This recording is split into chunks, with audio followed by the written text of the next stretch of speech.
আসসালামু আলাইকুম। আজ আমি মিষ্টি কুমড়া দিয়ে চিংড়ি মাছ রান্না করেছি। কিভাবে করেছি চলুন দেখে আসি। প্রথমে চিংড়ি মাছগুলো কেটে ধুয়ে নিয়ে লবণ হলুদ দিয়ে মাখিয়ে নেব। ভালোভাবে মাখানো হয়ে গেলে কিছুক্ষণ রেখে দেব। কিছুক্ষণ মাখিয়ে রাখার পরে কড়াইতে সামান্য তেল দিয়ে চিংড়ি মাছগুলো হালকা করে ভেজে নেব। তারপরে কড়াইতে তেল দিয়ে দেব।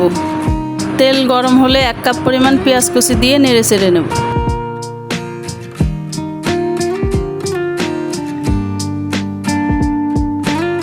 নাড়তে নাড়তে পেঁয়াজ ভাজা হয়ে গেলে পানি দিয়ে দেব।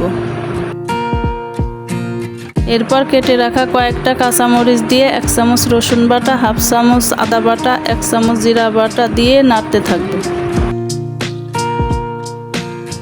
নাড়তে নাড়তে বাটা মশলা মিশিয়ে গেলে 1 চামচ সজের গুঁড়া, 1/2 চামচ হলুদ গুঁড়া, 1/2 চামচ মরিচ গুঁড়া ও স্বাদ মতো লবণ দিয়ে মশলা ভালোভাবে কষিয়ে নেব।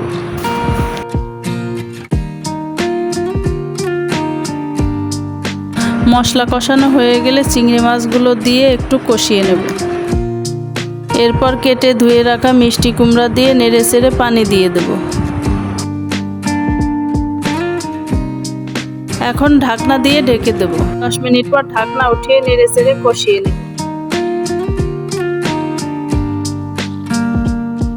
কষানো হয়ে গেলে নেড়ে চেড়ে আবারও পানি দিয়ে ঢাকনা দিয়ে ঢেকে দেব।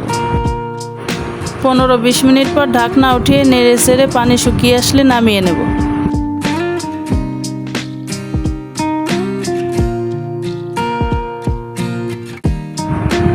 হয়ে গেল চিংড়ি মাছ দিয়ে মিষ্টি কুমড়োর মজাদার রেসিপি। আমার মতো এই রান্নাটি বাসায় করে দেখবেন।